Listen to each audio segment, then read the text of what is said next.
Hi friends, welcome to my channel చిన్నారి కథలు. Friends అందరూ ఎలా ఉన్నారు? బాగున్నారా? నేను కూడా చాలా బాగున్నాను ఫ్రెండ్స్. మీరు కూడా చాలా చాలా బాగుండాలి. ఫ్రెండ్స్ చిన్న రిక్వెస్ట్, ఫస్ట్ టైం కనుక మా ఛానల్ చూస్తున్నట్టయితే ప్లీజ్ ఒక కామెంటు ఒక లైక్ చేయండి ఫ్రెండ్స్. మీరు ఇచ్చే ఒక కామెంటు ఒక లైక్ చాలా చాలా మాకు హెల్ప్ చేసినట్టు ఉంటుంది ఫ్రెండ్స్. ఈరోజు మనం ఎదురు నిలిచిన పరీక్ష అనే కథ చెప్పుకుందాం. పూర్వం దక్షిణ దేశాన్ని కేదారవర్మ అనే రాజు పరిపాలించేవాడు.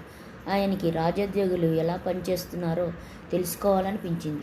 ఈ ఆలోచన రావడంతో ఆయన తన రత్నాల హారాన్ని ఉద్యానవనంలోని ఓ గుబురు పొదల్లో పాతిపెట్టి తర్వాత అంతఃపురానికి వెళ్ళి మంత్రిని సేనాధిపతిని పిలిపించి, ఎవడో దొంగ మా రత్నాల హారాన్ని దొంగిలించాడు, వెంటనే వాడిని పట్టుకునే ఏర్పాట్లు చేయండి అని అన్నాడు. ఆ దొంగని తాము తొందరలోనే పట్టుకుంటామని రాజుగారు మాట ఇచ్చి తర్వాత ఇద్దరూ సెలవు తీసుకుని వెళ్ళిపోయారు. మంత్రి సేనాధిపతి ఇద్దరూ కోట చుట్టూ పరిశీలించి ఉద్యానవనం అంతా గాలించారు. అయినా వారికి ఎటువంటి ఆచూకీ లభించలేదు. ఉద్యానవనంలో విహరిస్తున్న రాజుగారి దగ్గర ఎవరో హారాన్ని దొంగిలించడం ఆ ఇద్దరికీ ఆశ్చర్యంగానే ఉంది. ఇద్దరూ మారువేషాలు వేసుకుని ఊళ్ళోకి బయలుదేరారు. ఆ వేళ పొద్దుపోయే వరకు బంగారపు దుకాణాల చాటున ఉండి చూశారు. చీకటి పడుతుండగా ఓ ముసిగి వ్యక్తి సుబ్బయ్య శెట్టి దుకాణంలోనికి వెళ్ళాడు. మంత్రి సేనాధిపతి కిటికీలో చాటున దాక్కొని నిలబడ్డారు. 1,00,000 వరహాలకి తక్కువ ఇవ్వను అంటున్నాడు ముసుగు వ్యక్తి. నగ విలువైనదే, కానీ అది పేచీ బేరం.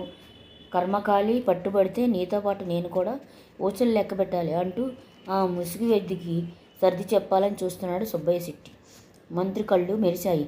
అంతలోనే అనుమానం వచ్చింది. అది రాజుగారి పోగొట్టుకున్న నగేనని. ఆధారం ఏమిటి? సుబ్బయ్య శెట్టితో ఏదో పని ఉన్నట్లు అతని దుకాణంలోకి సేనాధిపతి సహా అడుగుపెట్టాడు మంత్రి.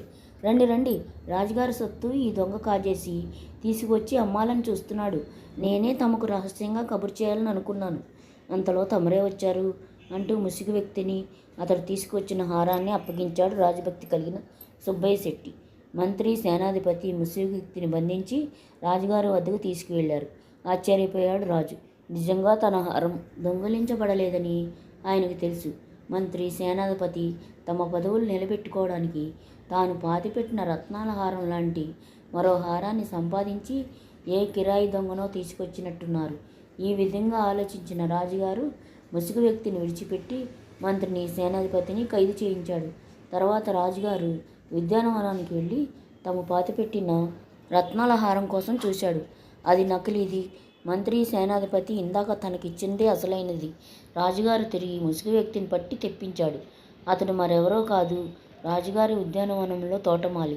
రాజుగారు ఉద్యానవనంలో హారాన్ని పాతిపెట్టడం చూసి దాన్ని దొంగిలించి దాని స్థానంలో నకిలీ హారాన్ని ఉంచాడు.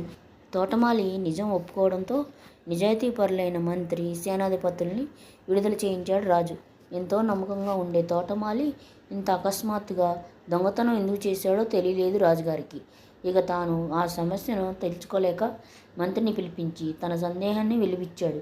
అవకాశం మనిషిని దొంగను కూడా చేస్తుందని విన్నవించాడు మంత్రి.